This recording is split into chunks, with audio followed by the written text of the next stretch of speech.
Hello, hello, and welcome to the latest episode of Black Girls Heal. I hope that you are doing well, that you are feeling loved and supported wherever you are, and that you are choosing those who choose you and choose you fully, not people who are just brought along for the ride, people who are there half heartedly, but people who treat you like the treasure that you are and that you feel safe to respond in kind. So, with that said, with that being the intro, today we are talking about no contact.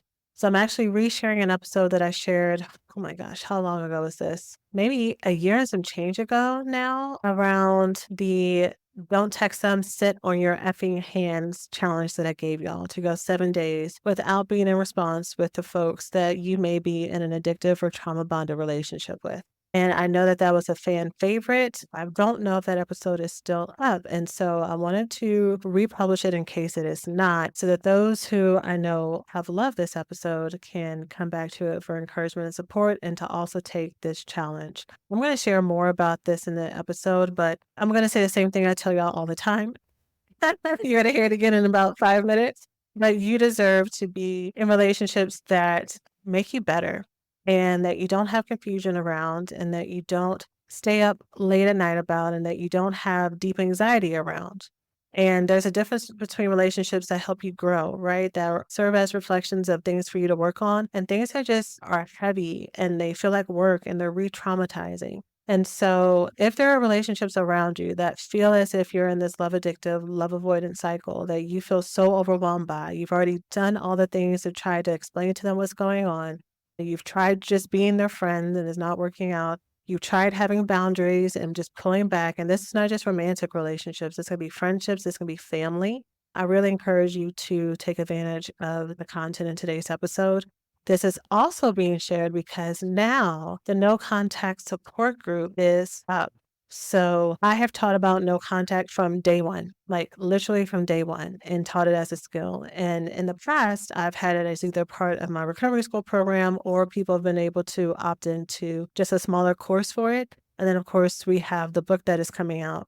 But what I found, especially which is why I think the recovery school has been so successful, is that the women who have needed to cut out trauma bonds and stuff, they've had full support. They've had me available to ask questions. They've had me to answer them in between our calls when they're like on the verge of making a change or reaching out to them or fighting with them or they're feeling deep in despair, right? They've had access to that resource. And so not having that community and not having that accountability the other 23 hours and 6 days of a week and set you up to fall back, to let people back in and to feel as if this is way too hard. So I'm really excited to now have a no contact support group for people who are serious about cutting these trauma bonds out and to let you have the support for the 90-day period that I suggest, because I found that when people do it too short, they go back. And when you do it too long, you're kind of hiding from being in the relationships that you want.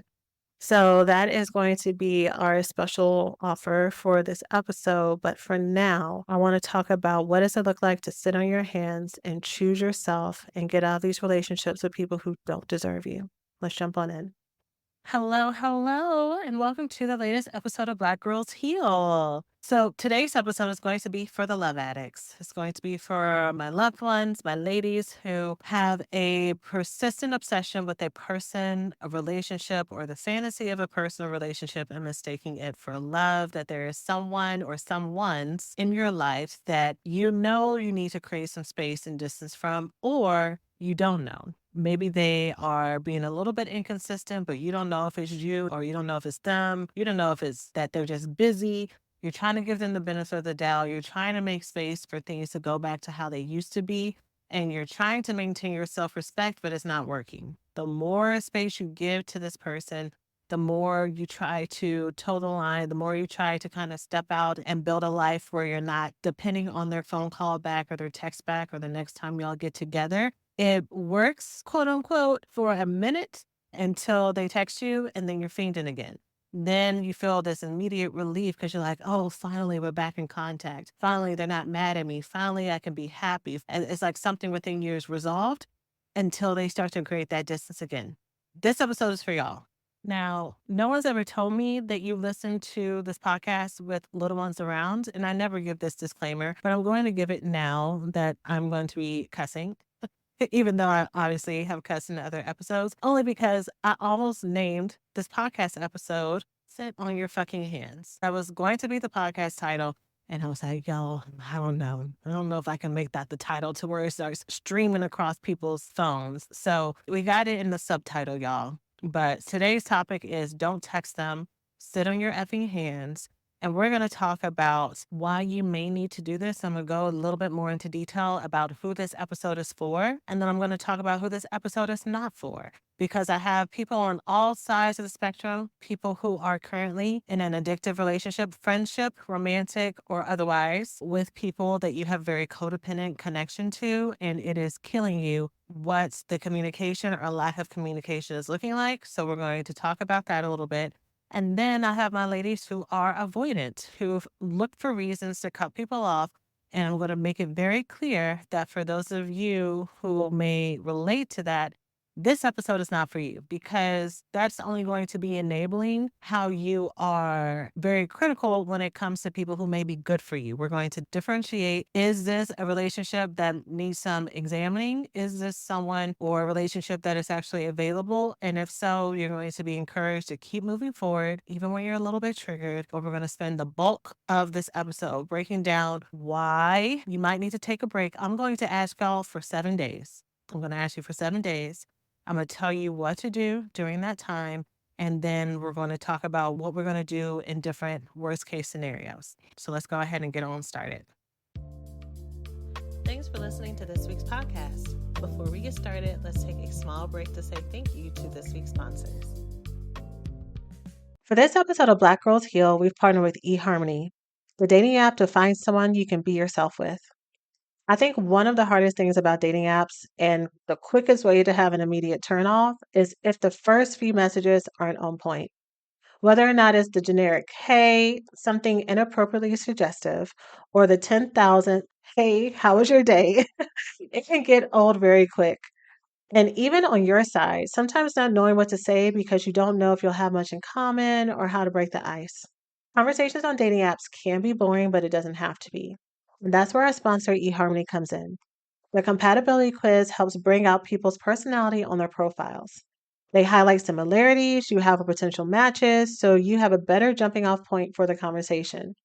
It's way more fun when you're actually talking about something you like and not what you ate for lunch. Plus, they disable copy and paste for the first messages, so you'll get better messages that lead to better conversations. With eHarmony, you're already one step ahead when it comes to meeting someone who gets you. So check out eHarmony. Take their compatibility quiz to get started today and get who gets you on eHarmony. Okay. Do not text them. So, this episode is not for you. This concept of not texting someone and sitting on your hands. If you feel like you have a very addictive relationship with your phone, text or otherwise, WhatsApp, Instagram DMs, you're checking them, you're looking at stories, you're looking to see if someone's commented, you're looking to see if they liked a picture. You are not reaching out to them, but you're posting things for them to see. Look, we all flirt the ways that we want to. Some of us play a little bit more games than other people. Some of us are very direct. My intention in what I'm about to tell you is not to tell you how to date and to connect to someone. My only intention with everything that I share here is to give you some tools and tips if whatever you're doing is starting to impact your functioning. If you posting these pictures and checking DMs and checking Insta stories and checking your phone every 5 minutes and looking at red receipts is making you feel depressed, if it's making you feel upset, if it's making you feel disempowered, if it's making you feel unwanted and unloved, then it is doing the opposite of what you are hoping for it to do. You're hoping that these things are going to show you off and let someone see what they're missing. You're hoping that this is going to be kind of this mutual cat and mouse, come and get me kind of thing. And then they're going to chase you and then you're going to get caught. But if there ain't no cat coming to try to get you, then you are unknowingly setting yourself up for disappointment, not because there's something wrong with you, not because you're not deserving of love, not because you're not deserving of being pursued and protected, but you got the wrong one. You have your sights on the wrong one. You have your sights set on someone who doesn't know this good thing in front of them, or they do, but you're not really their type, but you're hoping that it's going to work because to you it makes sense, but to them, they are either direct about it or they're indirect about their indifference and they're kind of leading you on. So, my intention with that is if you are feeling really low about this, and if some of those symptoms and emotions that I mentioned are what you're experiencing, I want you to try this for a week, just 7 days to reset yourself, to gain a little bit of your power back in and not power towards the other person.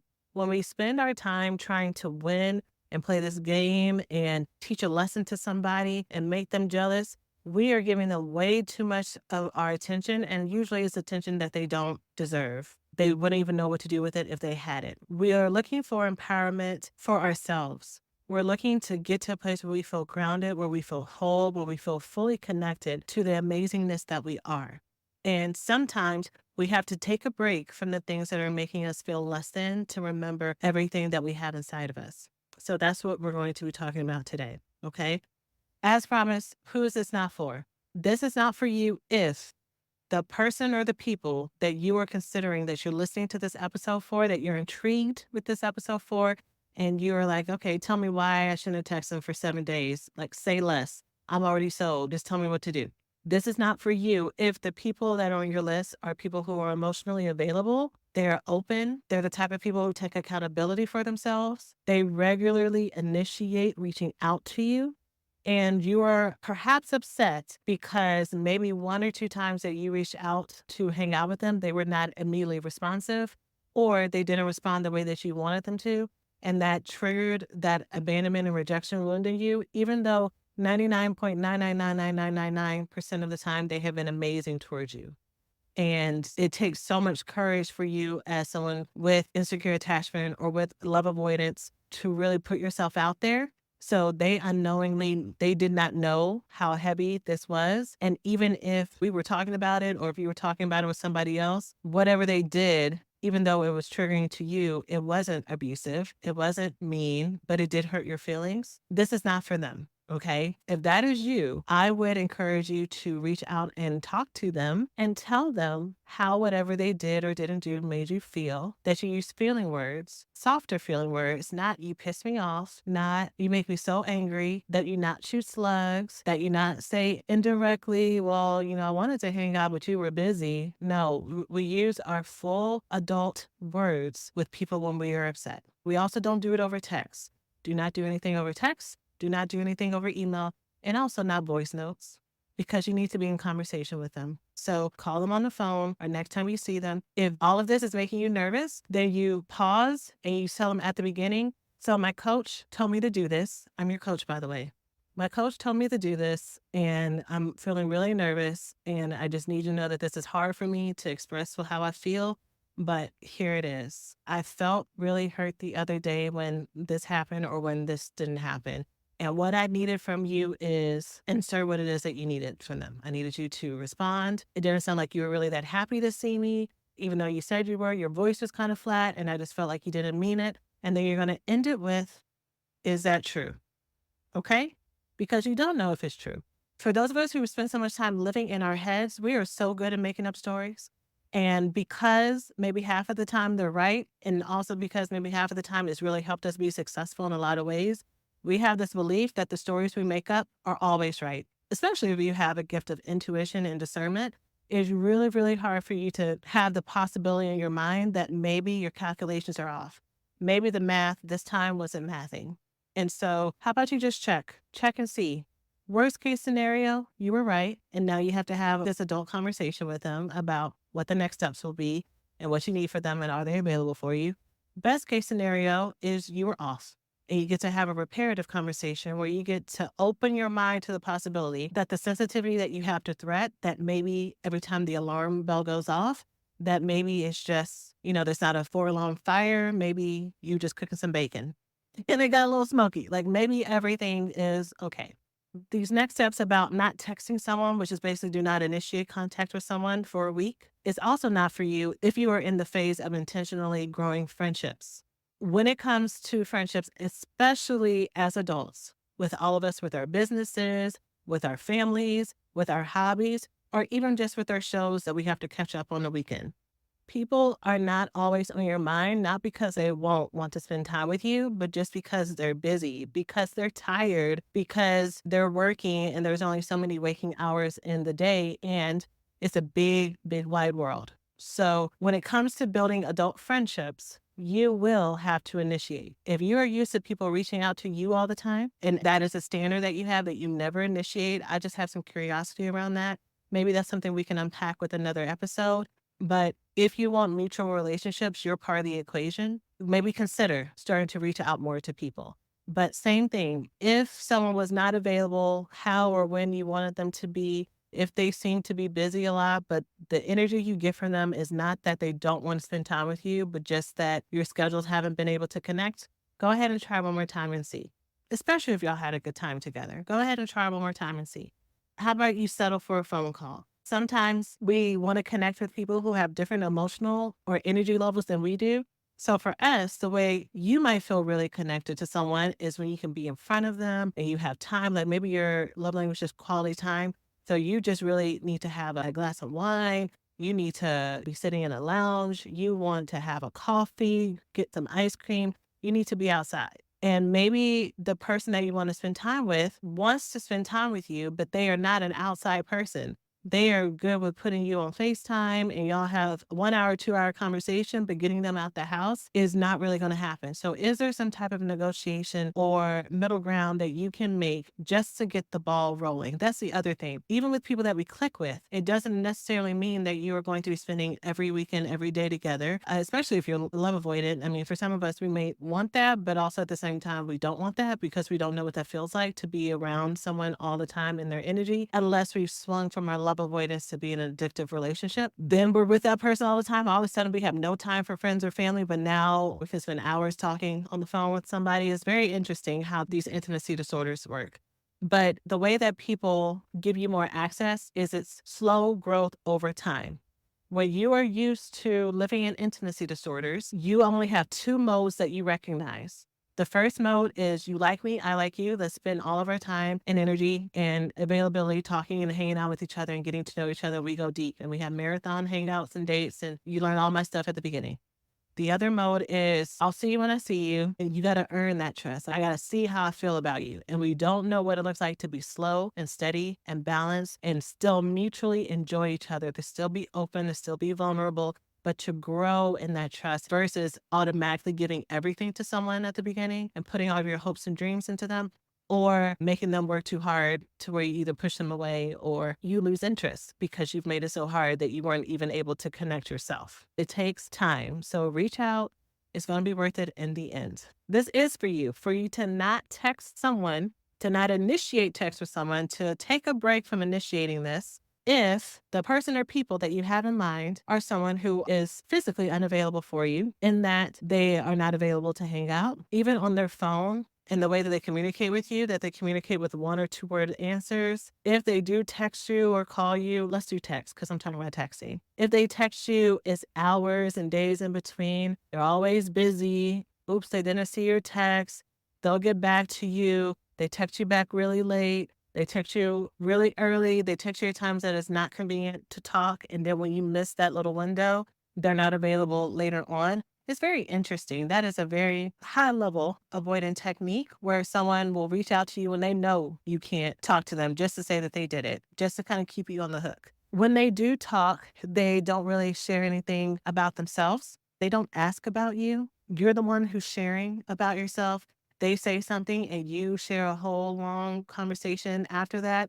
You prompt them with questions and they may answer it, but you're the one who's doing a lot of that emotional labor and heavy lifting. I'm going to go back and say heavy on the they don't ask about you. Asking how was your day or what about you or what you're up to randomly in between a lot of non-intentional energy is someone filling time. When we really like someone and we're in a love addictive state, we will make a mountain out of a molehill, but in regards to effort and energy. So we will think that because they are asking how we're doing every once in a while or checking in on us, that maybe all of the space and distance that they had before was just because they were going through something or they were busy and now everything is going to be better. When really maybe what's happening is that they're bored and they're reaching out to see what's going on with you. Maybe they need attention because the other person that they were talking to is not available. Maybe they are needing attention because they had a bad day. Maybe they're not even talking to anybody, but they are not emotionally available to give you the commitment that you want. And so you have taken up the role of counselor and caseworker. They reach out to you for a good little emotional pick me up. So be mindful of that. Also, if the person on your list or people on your list are distant in every way except for sexually, sex does not equal intimacy. Sex does not equal intimacy. Some of you know that very well. Some of you want that to not be true, but it is very true that someone can have sex with you and not care about you at all. And some of you know that because you have been that person and you have had sex with someone that you really didn't care about. Or I feel like I say this every 3 months. I need to talk more about the sex part in sex and love addiction, but here it is a little bit right here. Some of you have mistakenly assumed that if you have regular sex with someone or what you consider to be good sex with someone, that that is going to convert their heart to actually caring about you. That's going to be so good that they can't help but fall and think about you. And there is a difference between someone loving you and them liking to get their tip wet. Honestly, those things do not always have to go together, but we want them to. I think also when we are in a stage where we are really missing someone, like someone is physically present in front of you and you see them, but you're still yearning for them. You miss that connection, you miss that energy. You will hope that sex will repair that. And honestly, at the beginning, it does kind of. It feels really good to have that reconnection. But if you do these situationships long enough, or you do these relationships, maybe you are in a committed relationship, but it is broken in so many ways, after a while, that sex is no longer what it used to be. It doesn't give you that reprieve and that relief that it used to. And again, don't let y'all be in an actual situationship and then they get up and leave, or the bed is cold afterwards, or there's not really any deep conversation. Again, some of y'all know this feeling very well, and I feel for you, and I wish you were here where I could just hold you and touch you and just be here for you. But that feeling of rejection is hard. It's so painful. And yet, even when we have these painful moments, what that spurs in us is this indignant feeling. I wanted to say indignation. Yeah, that's the word. There's indignation, there's righteous, legitimate anger at being used and mistreated and taken for granted. And then we say, fuck them, I'm not going to talk to them. I deserve better. Maybe you might even start talking to somebody else. You get busy. You stay not talking to them until that anger runs out, and then you're back in a relationship with them. So this is not going to be a full no contact episode. I'll probably do an episode later on to revisit no contact. Girl, I cannot remember if I've had a full episode on no contact all these years. Well, if I have, it's time for another one. This is going to kind of be a soft launch. Depending on how these next 7 days go, you can decide whether or not you want to do a no contact situation, and then we will talk about why that may be needed down the road. And I'll do a little bit at the end of this episode so that you're not waiting. But if you haven't been able to tell, you're going to get some steps here, love. So break out your pen, break out your paper, get out your notes app so you can write this stuff down. Hey, we hope you're enjoying the podcast so far. Let's take a quick break to say thanks to this week's sponsors. Are you a scent girly? Do you have your own signature perfume profile? Or do you surround yourself with smells that just make you feel good? I love scents that are refreshing, uplifting, and especially those that make you feel as if you are at a warm, sunny day at the beach. And that's exactly why I love using Osea's Undaria Algae Body Oil. It smells just like summer, bottled with all natural, uplifting notes of mango, mandarin, grapefruit, lime, and cypress. But it's not just about the beautiful smell. This body oil is clinically proven to instantly improve skin elasticity and deeply moisturize, leaving your skin silky and soft. And with this oil, you get the benefits of clean, vegan skin and body care that always leaves you glowing. Get 10% off your first order site-wide with the code BGH at oseamalibu.com. You'll get free samples with every order and free shipping on orders over $60. Head to oseamalibu.com and use code BGH for 10% off. So you have evaluated at this point that it is time to institute your sit on your hands week with this person because they are showing you very much indifference. Sometimes they're here, sometimes they're not here. You're always the one initiating. Maybe you're at a place where you wonder if you ever reach out at all. Would they even reach out to you first? But you don't go that long without testing that theory until you're mad. Here's one of the core things that I teach my students too. This is why I'm telling y'all this information cold, like no prompting, is because whenever you make these decisions, and I just said this a few minutes ago, whenever you make these decisions out of anger, once that charge is gone, so is your resolve. You have to make this decision because you want to feel full and whole. Your intention has to be, I want to love me in the way that I deserve to be loved. This is not about hurting them. This is not about getting them back. This is not about anything to do with them. If they started texting me every day, that would be nice, but I really want to do this for me. If they don't text me back every day and I end up breaking up with them, I need to know that I'm going to be okay. I need to know that I'm going to live through this and also do that reset.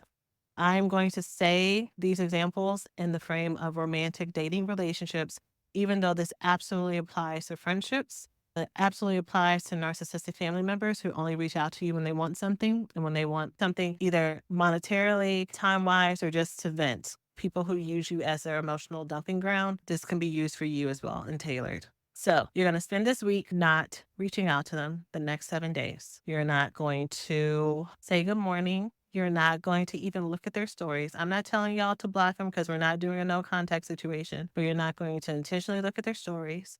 You're not going to check your stories or whatever social media you're using that you may use to spy to see what's going on or indirectly get a hint on what's happening with them, visiting their friends' profiles that y'all are mutual friends with. You're going to spend the next 7 days totally focused on you. Okay, totally focus on you and your other friendships and relationships. And to remember that you have a whole life. You had a whole life before this person came around, and you will continue to have a whole life. But you have made this person your world. You have deified them, and we got to press the button to get back to start. So you're not going to talk to them for 7 days. If they do text you, let's say they text you. Because here's the thing about the love avoidance cycle. Whenever the love addict starts to pull back, all of a sudden in the air, magic little signals get sent through the airwaves. And it comes directly to the love avoidant and their little antennas. And they're like, I haven't heard from Sasha in a while. I wonder what she's doing. And then they reach out to you. It's like they know. And it can even happen the next day, girl. Some of y'all are going to be like, yes. And if you are really doing this for you, my dear, I'm going to ask you to not immediately respond to them. I want you to wait at least 4 hours. This is a good place for me to reiterate that this is not about game playing. This is about you learning how to not have this reflexive, habitual, they call, I answer response. And that your motivation for not having this reflexive response is not because you're trying to teach them a lesson, but because you are trying to learn how to have some space in between these immediate thoughts and feelings, right?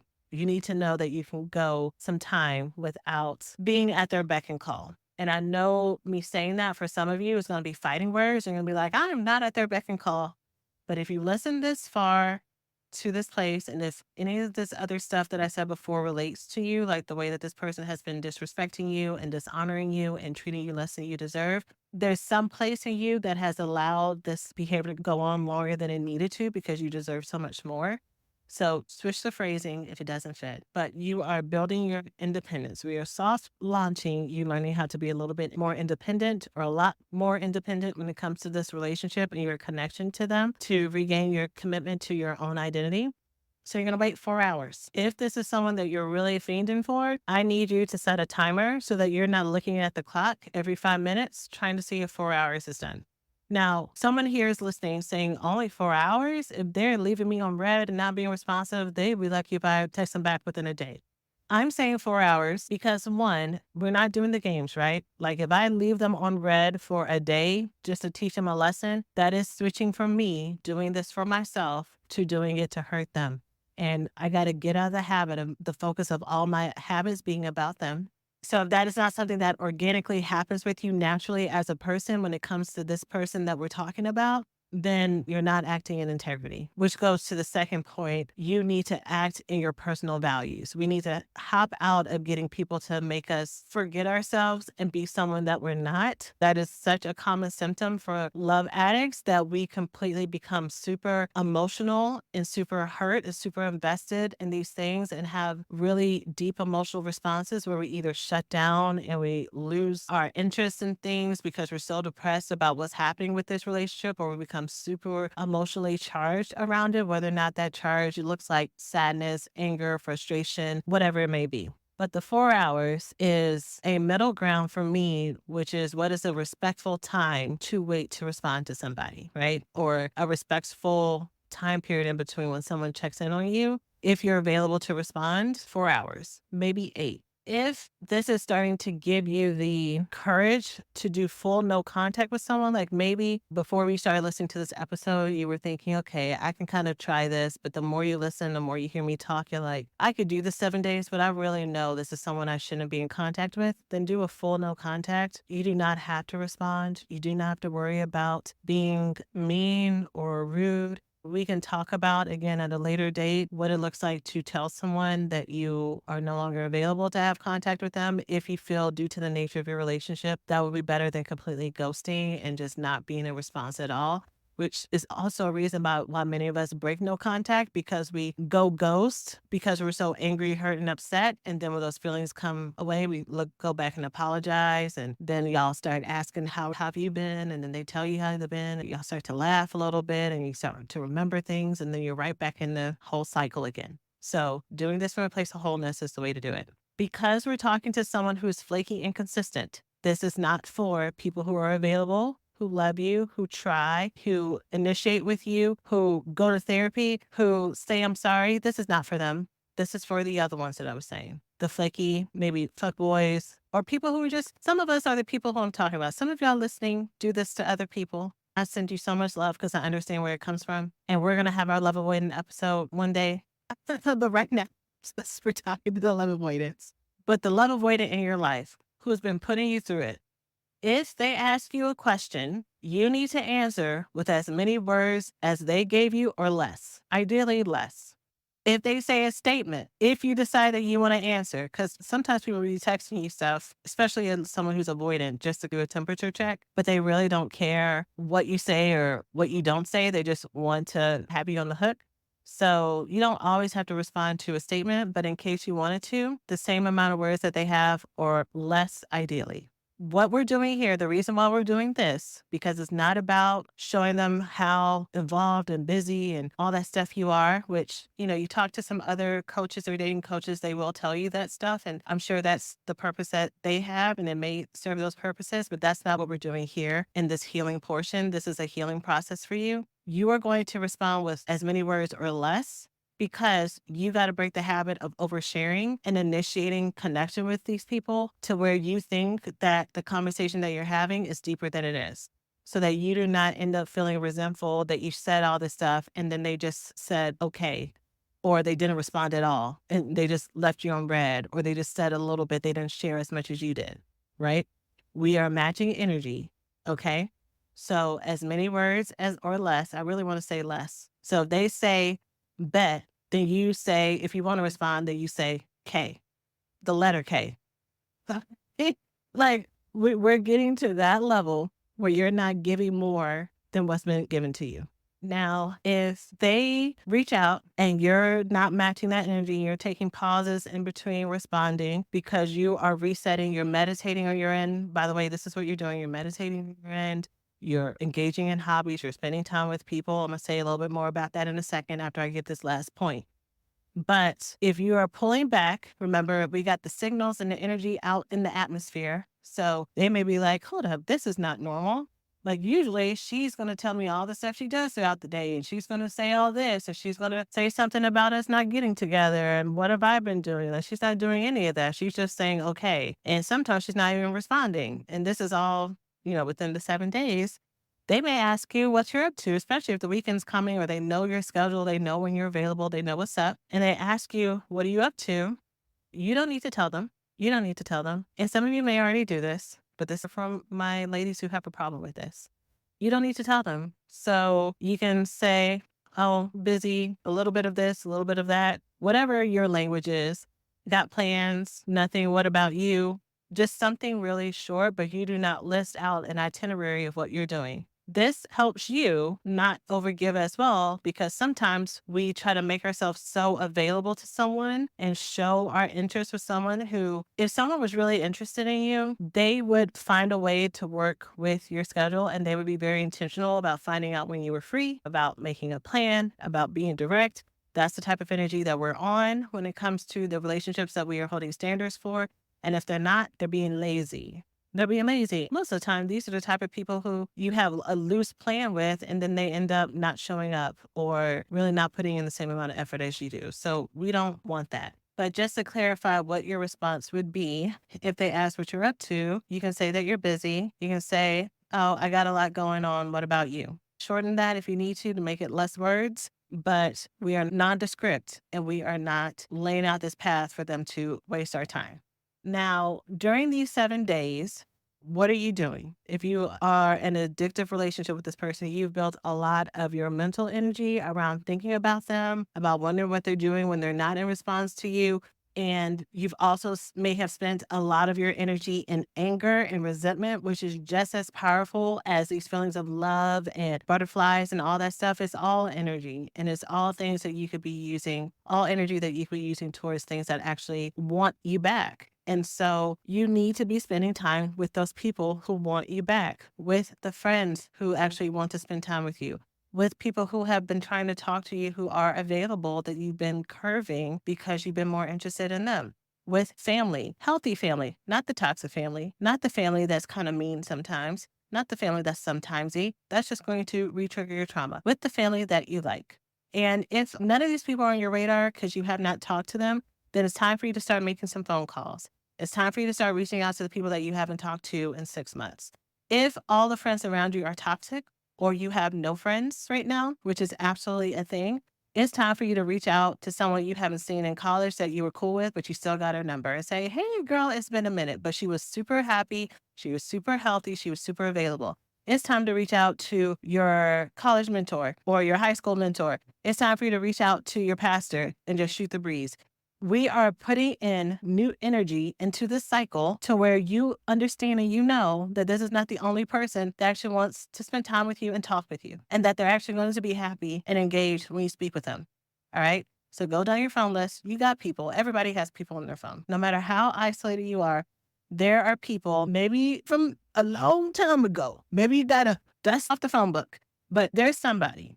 There's somebody, and they may not be a best friend, but they were someone who you had some positivity around. We are only looking for positivity. All right. That's what we're a magnet for. And then also you need to spend some time with yourself. Do you have any hobbies? Do you have anything that brings you joy, or was this relationship your hobby? Was this relationship, was this person, was this situationship the thing you look forward to when you got done with work at the end of the day? Is that why this hole is so there? As you're doing all this stuff, some inner child stuff may come up, some thoughts, even just listening to this, which is normal, because remember, love addiction is not about the person. It is about the connection to the trauma. And that is where the intensity comes from. So talk to a friend about it. Talk to a counselor or a therapist about it. If you're working with me, talk to me about it.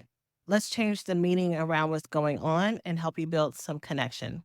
If some of you start this process and you do not get the whole 7 days, you get a day or so, and then, you're trying to be a little bit more pulled back, a little bit more reserved because you're focusing on you. And that's just like foreplay, which is often what happens in the love addiction, love avoidance cycle. When one person tries to pull back, it's just like candy. Like it feels very sexy. It's very intriguing. And it just restarts your whole cycle until it starts to fizzle out again. It's okay. Don't judge yourself. This is part of the process. It's very common. And whenever you're ready to try this again, go ahead and try it again and see if it works for you.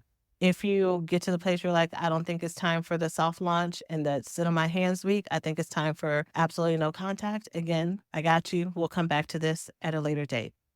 Now, I did a whole lot of prepping for y'all in case they reach out. But the truth is, for some of you who do this, they're not going to reach out. And if they do reach out, it's not going to be until much later. And you are going to be very hurt. You're going to be very pissed. You're going to be very disappointed. You're going to be so sad. Sunday, Monday, Tuesday, day 4, day 5 comes and they still haven't reached out, you're going to be so tempted to reach out to them and say, F you. So you really not going to reach out to me? Or to find a reason why you need to be in contact with them because maybe y'all work at the same job and there's a report due. So you're finding some excuse to be in contact with them. I need you to sit on your effing hands. Sit on your hands, girl. This is the work. This pain that you're feeling is trying to tell you something. It's trying to tell you something that is really hard for you to see. And every time you initiate, you're prolonging something that may be very evident. Once you have some clarity and once you have a reset, what do you do with this pain? Exactly what I said when it comes to inner child work. What are these feelings and thoughts that are coming up for me? Journaling about it, talking to your therapist about it, talking to your coach about it, talking to friends about it, supportive friends, not judgy friends. Do not call a friend who's going to be like, girl, well, fuck him because you're in pain right now. Like, obviously, fuck him. But right now, I feel hurt and I need you to hold me with your words or with your arms. I don't need that right now because right now I miss him. This is what I need. Okay? Seek that comfort. And I need you to know that if they do not reach out, it means nothing about you. Okay? It has nothing. Just because someone is the wrong fit, it means nothing about you. Just because they are not the right fit for you, it means nothing about you. Let me say that again in a different way. I think sometimes when people hear what I just said, they decipher it as instead of you seeing that this person does not meet your needs, you frame it completely as I was deficient, so I didn't meet their needs. I wasn't enough. And that is not the case at all. You deserve a full, uncomplicated, easy, predictable, and safe. And predictable not in, because I know some of y'all are adventurous. So I don't mean like boring for y'all, but I mean something that you can count on, something that's reliable, someone that's dependable, even if y'all are jumping off mountains together, right? Like that's the type of love you deserve. And if that person does not meet that standards, you're freeing up space for you to know that now. Now, I know a week is not a long time, especially for those of us who may have people who have chronically been unavailable for us. They won't reach out for a week. You'll go through this whole grieving process. And then week 2, week 3, all of a sudden they remember your phone number. And again, we'll have to talk. We're almost an hour in. We'll have to talk more later on about what to do with these revelations. But this is to get you started. This is some things to do while you're doing this process, while you're opening your eyes to see, is this really all me? And if it is all me, what are the feelings and thoughts that come up that I'm going to let myself actually feel and not run away from that tell me what it is that I want and what I deserve? Okay. So I'm sending all of you love and courage this week.